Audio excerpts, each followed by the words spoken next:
vamos a comenzar a trabajar con la ley de voltajes de Kirchhoff, y para esto traigo el circuito más básico con el cual podemos empezar a trabajar para que vayamos comprendiendo algunos puntos que son necesarios a la hora de resolver circuitos resistivos mediante las leyes de Kirchhoff. En este caso entonces vamos a ocupar la ley de mallas o ley de voltajes de Kirchhoff para poder resolver este circuito. ¿Qué es lo que vamos a hacer entonces? Vamos a encontrar el valor del voltaje de cada una de las resistencias que involucran el circuito a través de, primeramente o como primer paso, encontrar las corrientes. Para esto entonces yo tengo este circuito que tiene dos fuentes de 5 voltios y de 12 voltios respectivamente. También cuenta con varias resistencias como las podemos ver. El primer paso sería comenzar definiendo el sentido de las corrientes. De tal manera entonces que de manera convencional yo voy a agarrar que la corriente sale del más, da una vuelta aquí y entra en el menos, en el caso de esta fuente de 5 voltios. Y a esta corriente yo le voy a llamar corriente 1. ¿Qué sucede si alguien decide hacerlo al revés y decir que la corriente sale del negativo, circula por esta malla y luego entra por el positivo? Pues básicamente no pasa nada. De hecho, lo único que va a suceder si yo agarro al revés el sentido de la corriente es que la respuesta me va a dar negativa, pero el mismo valor voy a obtener siempre. Por lo tanto, entonces, da igual para dónde agarre el sentido de la corriente. Es simplemente un paso que me permite tener como un punto de partida, pero de ahí por lo demás puedo agarrarlo en un sentido u otro, o escogerlo según como yo considere que sea conveniente hacerlo. Ahora, en el caso de la fuente de 12 voltios, yo lo voy a hacer de la misma manera, que salga del más y entre al menos, y a esta corriente le voy a llamar I2. Ahora, hay que recordar que la ley de Ohm nos dice que el voltaje es igual a corriente por resistencia. ¿Por qué necesito recordar esto? Porque lo voy a ocupar a pesar que estoy trabajando con la ley de Kirchhoff, pero la ley de Kirchhoff tiene a su base esta ya mencionada ley de Ohm. Por lo tanto, ¿qué seguiría aquí según el proceso de la ley de Kirchhoff? Fijémonos bien. Lo que voy a hacer es ir siguiendo el recorrido de la flecha que yo he determinado y voy a ir viendo los voltajes que yo me encuentre en el camino. De tal manera entonces que los voy a ir anotando sabiendo que la ley de Kirchhoff me dice lo siguiente, que la suma de los voltajes va a ser igual a el voltaje total. Dicho de otra manera, la suma de todos los voltajes de la resistencia va a ser igual al voltaje de la fuente, y eso está más que comprobado. Pero también yo puedo verlo de otra manera, que todas las fuentes que me dan un voltaje, las resistencias me lo van a consumir. Es decir, yo puedo ver el voltaje de una fuente como positivo y el voltaje de las resistencias como negativo, porque una me da y la otra consume. O de manera convencional, yo lo puedo agarrar al revés, aunque no funcione así en la práctica. Es decir, que la fuente sea quien consuma y le dé un voltaje negativo y las resistencias un voltaje positivo, aunque no me den voltaje.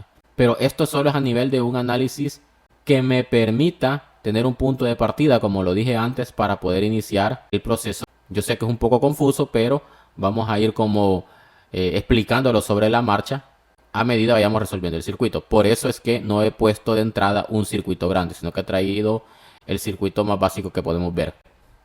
Entonces, partiendo de esto, yo de manera convencional voy a determinar que mi fuente va a ser negativa y mis resistencias van a ser positivas. Y recordemos que para que la ley se cumpla, todo esto debe dar como resultado 0. Porque básicamente esto es esto mismo, solo que escrito de otra manera.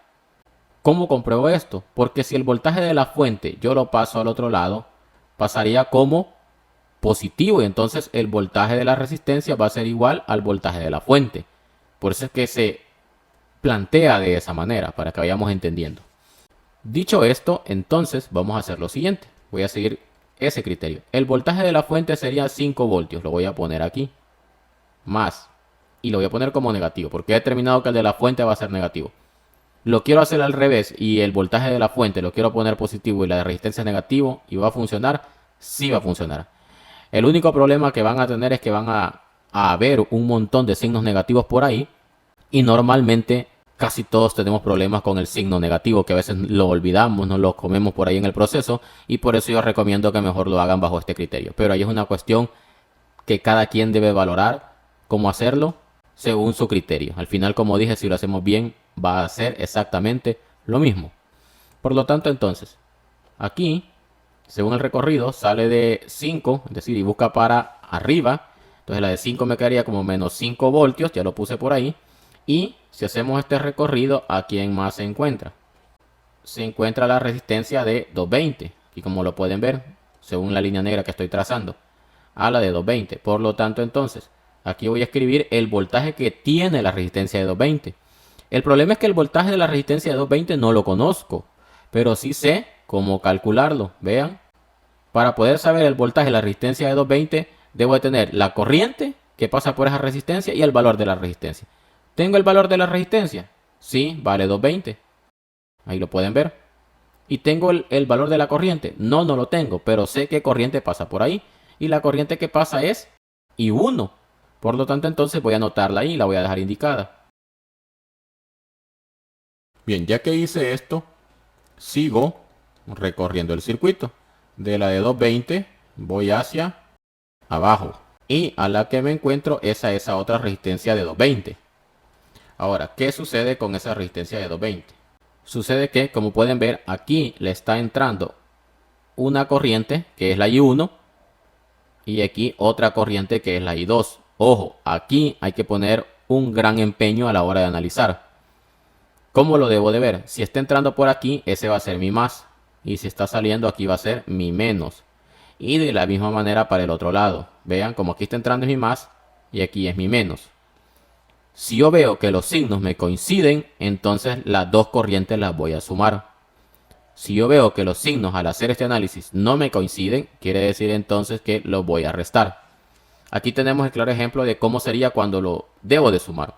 Pero ¿qué hubiese sucedido si yo hubiese agarrado cualquiera de las dos en un sentido contrario? Es decir, de esta manera, por ejemplo. Entonces cuando hiciera mi análisis, yo puedo ver que la I1 está bajando por aquí. Entonces aquí me queda más y aquí me queda menos. Pero la I2, que ahorita la he representado con el color negro, estaría entrando por bajo y estaría saliendo por aquí. Vean que los signos no me coinciden. Por lo tanto, lo voy a restar.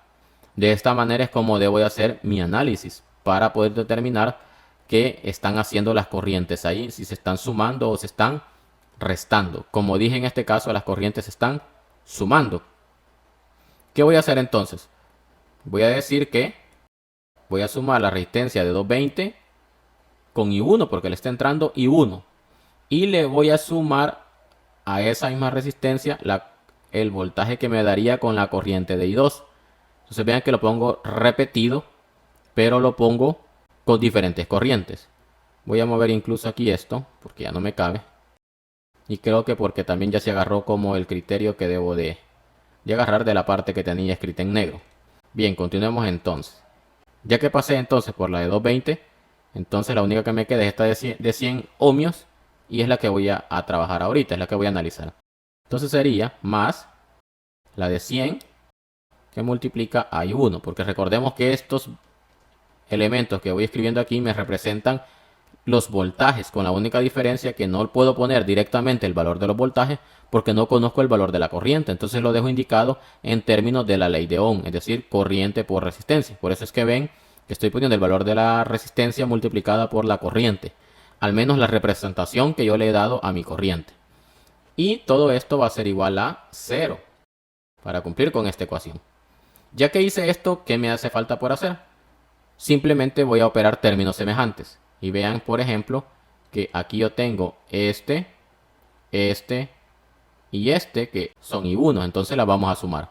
Entonces me quedaría menos 5 más 220 más 220 son 440 más 100 son 540. El 220 y 2 simplemente lo bajo porque no tengo con quién.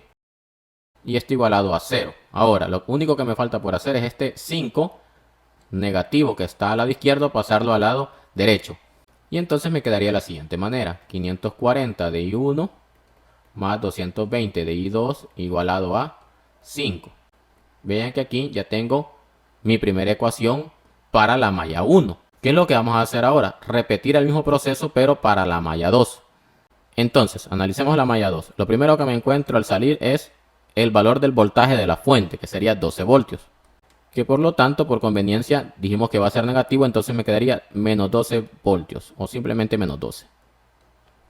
Más, me encuentro subiendo, siguiendo el sentido de la flecha, me encuentro a esta resistencia de 100. Por lo tanto, entonces, sería 110 por I2, porque vean que aquí ya la corriente que involucro es I2, más 220 de I2. Estoy analizando esta de aquí porque sigo bajando. Pero ya vimos que esta se sumaba con la de I1, entonces ahora también le voy a sumar 220 pero de I1. Y por último la de 330, que sería esta de aquí. Entonces sería más 330 de I2. Y ya no tengo espacio, voy a moverlo. Y todo esto me va a quedar igualado a 0. Bien, ya que hice esto, entonces voy a proceder a operar términos semejantes como lo hice en el anterior. ¿Quién son los términos semejantes? Sería este y este. Entonces los demás, como no tengo nada que hacer, los voy a bajar. Sería menos 12 más 220 y 1, porque tampoco tengo con quién, este que está aquí. Y luego sumaría los que he marcado en negro, que sería 110 más 220 serían 330. Más el último, que sería otros 330, sería 660 de I2. Y esto igualado a 0. Si lo paso al otro lado, este que está negativo, me quedaría 220 de I1 más 660 de I2 igualado a 12. Ahí tengo mi segunda ecuación de la segunda malla.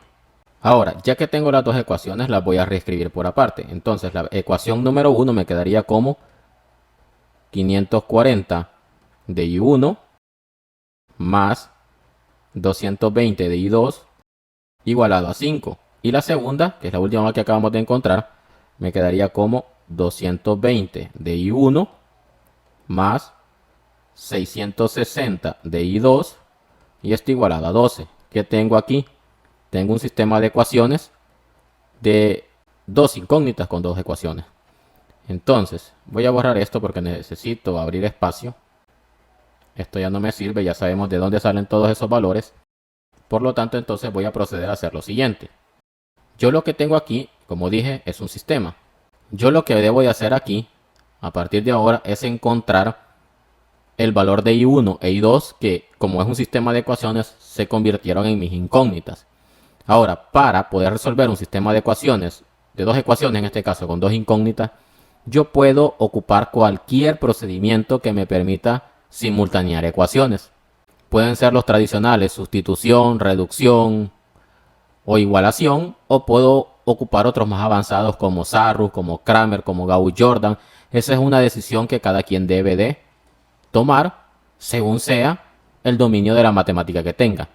Yo en mi caso, para no andar poniendo un proceso, otro proceso y otro proceso, porque en esta ocasión nos han dado dos ecuaciones, pero dependiendo de la robustez del circuito puede ser un sistema de 3 ecuaciones, 4 ecuaciones, etc.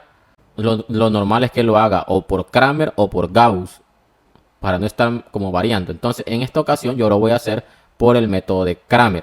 Creo que es un poquitito rápido. Y pues nos vamos a ir dirigiendo mediante el procedimiento que esta regla nos dicta. Si no tienen ni la más mínima idea o se les ha olvidado de cómo es que se resuelve un sistema de ecuaciones de dos incógnitas por la regla de Cramer, les voy a dejar la tarjetita por aquí para que vayan a pegar un repaso a un video que tenemos hecho por ahí. Entonces, lo primero que voy a hacer es sacar la matriz, que sería 540, sería 220 y 5 para la ecuación de arriba, y en la parte de abajo sería 220, 660 y 12 para la de abajo. Entonces aquí tengo ya mi matriz. Ahora, en la parte de arriba voy a encontrar el determinante del sistema.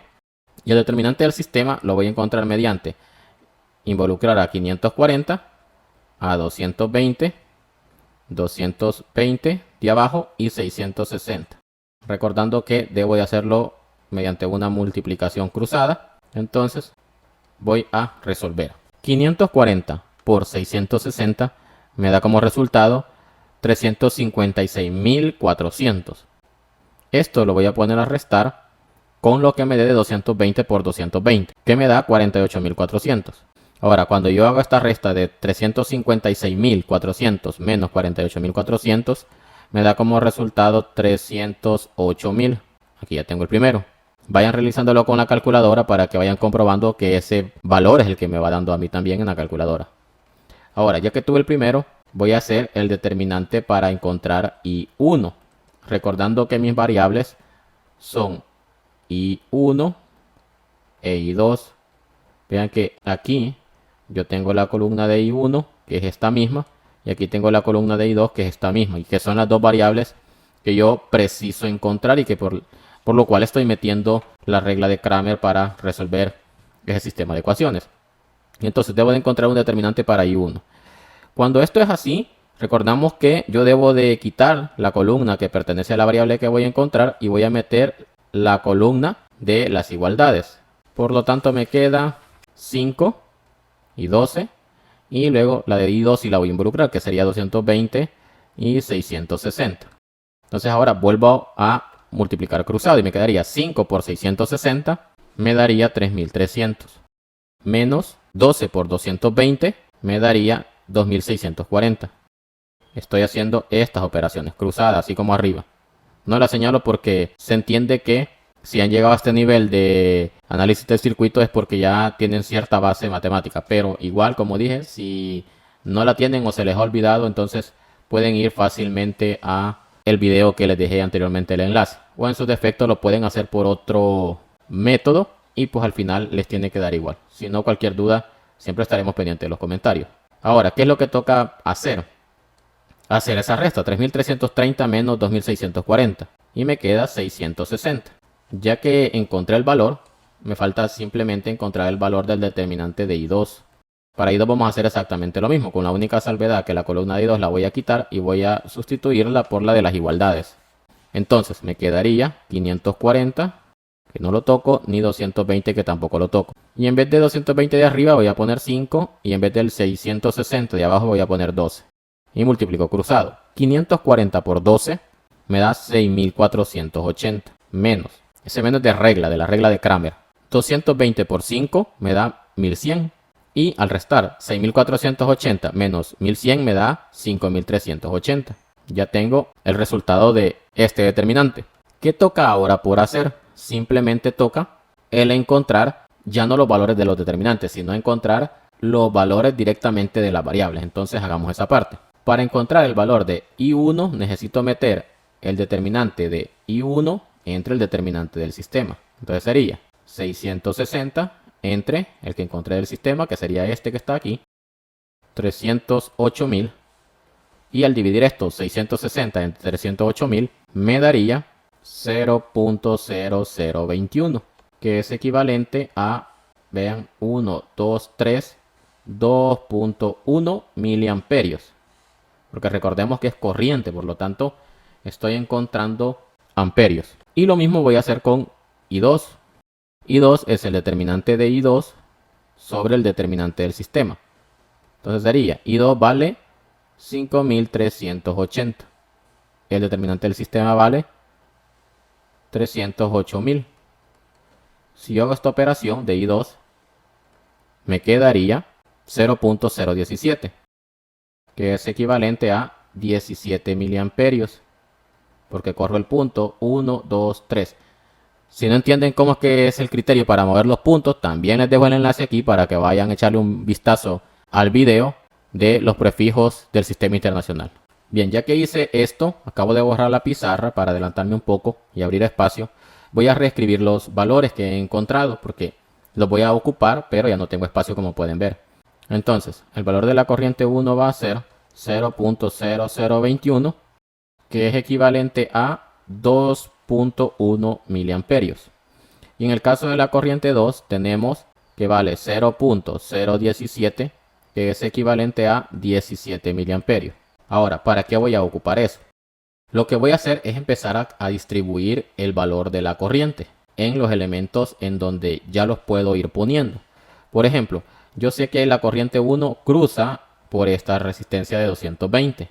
Por lo tanto, allí ya sé que el valor de la corriente es 2.1 miliamperios, porque fácilmente puedo determinar eso. Entonces pongo 2.1 miliamperios. Y de la misma manera para la que está abajo de 100. Entonces sería aquí 2.1 miliamperios. Ahora, en el caso de esta de 100, ¿quién pasa por aquí? O esta de 110, ¿quién pasa por aquí? La corriente 2. Entonces, como la corriente 2 pasa por ahí, yo sé que vale 17 miliamperios. Y de la misma manera para abajo, la de 330 vale 17 miliamperios, porque esta corriente pasa por aquí y pasa por la de 330. Ahora, la parte quizás que hay que analizar es esta de 220, porque como determinamos en el mismo proceso, involucra dos corrientes. ¿Quiénes son esas corrientes? La I1 y la I2. Vean que hay una cosa bien importante, y ahí es donde quiero que le prestemos atención. Como los dos valores de corriente me dieron positivos, significa que el sentido que yo agarré de la corriente, es decir, decidir que para acá era el sentido de la corriente de I2 y para acá era el sentido de la corriente de I1, están correctos esos valores. Por eso es que me dieron positivo. Si alguna me hubiera dado negativo, lo único que debo de hacer es simplemente darle vuelta al sentido de la corriente. ¿Y para qué es importante confirmar si está bien o no esa corriente o el sentido de la corriente? Porque estas resistencias que tienen valores de corrientes compartidos me va a reafirmar el criterio que yo agarré o me lo va a refutar. En este caso nosotros dijimos que la I1 y la I2, si se recuerdan, se estaban sumando en esta resistencia. Y quiere decir que como los dos valores de corriente salieron positivos, quiere decir que es cierto ese criterio que nosotros agarramos. Si aquí, por ejemplo, 17 me hubiera dado negativo, quiere decir entonces que esta corriente está al revés. Yo la hubiera tenido que tomar en este otro sentido y entonces me quedaba de esta manera. Y al no coincidir los signos, entonces hubieran quedado restados. ¿Por qué necesito saber si está sumado o restado? Porque al momento de encontrarle la corriente, yo tengo que resolver la operación de si está sumado o restado. En este caso, como vuelvo y repito, se confirmó que las corrientes que cruzan la resistencia de 220 están sumándose, las voy a sumar para determinar el valor de la corriente que pasa por ahí. Entonces, el valor de la corriente de 220 va a ser igual a sumar la I1 con la I2. Y esto sería entonces 2.1 más 17. Esto me da como resultado 19.1. Vean que por eso es importante. Entonces aquí voy a poner que vale 19.1. Ahora, ya que determiné eso, ¿qué falta por hacer? Empezar a encontrar los valores correspondientes a cada una de las resistencias. ¿Qué valores? Los de voltaje, porque aún yo no he encontrado voltaje aquí. Solo tengo valores de resistencias y de corrientes. Pero yo al inicio, mediante la ley de Ohm, logré concluir que si tenía el valor de la resistencia y el valor de la corriente, los multiplico y obtengo el valor del voltaje. Es decir, esto es lo que me dice la ley de Ohm. Para encontrar el voltaje preciso multiplicar la corriente por la resistencia. Y de entrada yo solamente tenía resistencia. Por eso es que todo este proceso ha sido para encontrar la corriente. Ahora que ya la tengo, puedo multiplicarlos y encontrar el voltaje de cada una de las resistencias que involucra el circuito. Entonces hagamos esa parte. El voltaje de la resistencia de 220, incluso para diferenciarlo mejor, le vamos a poner R1 y esta sería mi R1, esta sería mi R2, esta sería mi R3, mi R4 y mi R5, porque hay valores repetidos y entonces nos podemos confundir. Entonces el voltaje de la resistencia 1 sería 2.1 miliamperios, que es 0.0021 por 220. Esto, si resuelvo la multiplicación, me daría como resultado 0.46, lo que es equivalente a 0.5 voltios. Entonces aquí voy a borrar esto que ya no lo necesito. Y entonces ya voy a poder ir escribiendo como los valores que voy hallando. Entonces para esta resistencia es 0.5 voltios. Vamos a hacerlo ahora para la resistencia R4, para ir encontrándolas por mallas, es decir, la que está abajo, que sería 0.0021 por 100. Si yo hago esta multiplicación, me daría como resultado 0.21, que es equivalente a 0.2 voltios. Entonces lo vamos a escribir por aquí. Ahora, encontremos el valor de la resistencia número 3, que es la de en medio. Vamos a multiplicar su corriente por su resistencia. Entonces, como tenemos 19.1 miliamperios, me quedaría como 0.0191 y va a multiplicar a 220. Si yo hago esta operación, me daría como resultado 4.2 voltios. Ahora, calculemos el valor de la resistencia 2, que es la de que está arriba de 110. Entonces su corriente es 17 miliamperios, que serían 0.017 y su valor resistivo es de 110. Si yo resuelvo esta multiplicación, me quedaría como 1.87 voltios, que es equivalente a 1.9 voltios. Y por último, la resistencia R5, la de abajo, la de 330, tiene 17 miliamperios, que sería 0.017 por su valor resistivo, que son 330. Y si resuelvo esta multiplicación, me daría 5.61, que es equivalente a 5.6. Entonces, voy a acomodar por aquí los valores porque necesito que hagamos un análisis final para que veamos si está bien o no el proceso. Esta me queda como 1.9 voltios. Esta me queda como 4.2 voltios. Y esta de aquí abajo me queda como 5.6 voltios. Bien, en términos prácticos, yo allí ya encontré todos los valores. Ya puedo darle fin al proceso. Esto sería todo para poder encontrar los valores que me piden de resistencia y de corrientes al circuito utilizando la ley de Kirchhoff, pero solo faltaría un último análisis. Y este análisis nada más lo vamos a hacer con el objetivo de comprobar o tener la certeza de si está bueno o no lo que hemos hecho. ¿Cómo hago ese análisis? Voy a ver si por malla cumple el valor del voltaje que yo tengo, porque al final de cuentas la ley es una ley de equilibrio. Cuando me dice que las corrientes que entran van a ser igual a las corrientes que salen, me está diciendo que yo no puedo tener ni más ni menos valores en un circuito. Y lo mismo para el voltaje. Cuando me dice que la suma de los voltajes que consumen las resistencias va a ser igual al voltaje que me entrega la fuente, me está diciendo que igual no puedo tener ni más ni menos voltaje. Debe de ser el mismo que circula en todo el circuito. Por lo tanto, debo de hacer esa comprobación. Obviamente, la ley no se va a cumplir de manera religiosa, numéricamente hablando.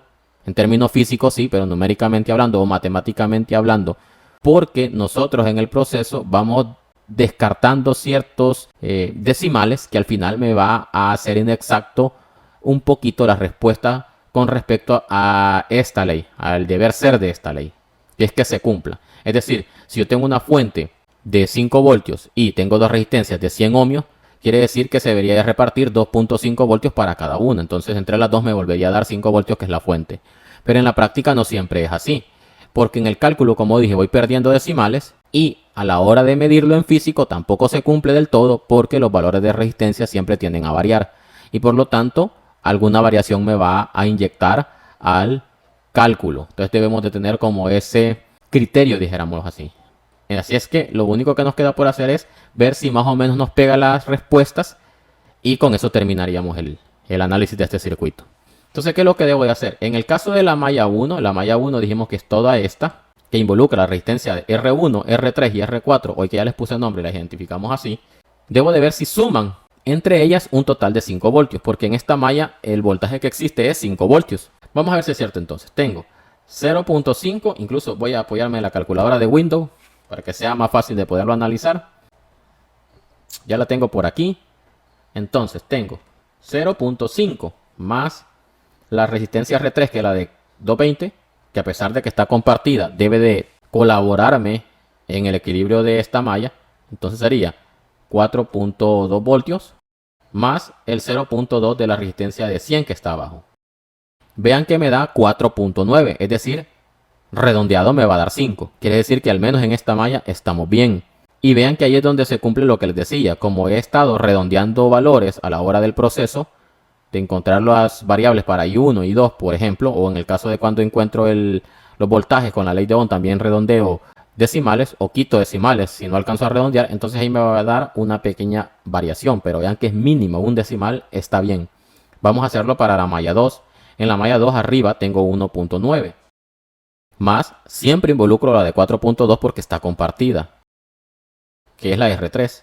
Y por último la de 5.6 y me da 11.7. Vean que aquí sí me varió un poquito más, pero igual volvemos a lo mismo. 11.7 al redondearlo me va a dar 12.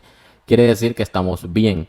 De esta manera yo puedo comprobar que el procedimiento que yo hice para calcular los valores de corriente y de voltaje a este circuito están bien. Por lo tanto, así sería la respuesta. Espero que haya quedado claro y si no, pues veremos un siguiente circuito en el cual voy a poder ir afianzando los procedimientos para que ustedes se vayan fijando cómo se hace y pues ahí también puedan despejar alguna otra duda y además puedan practicar. Así es que nos vemos en un próximo video.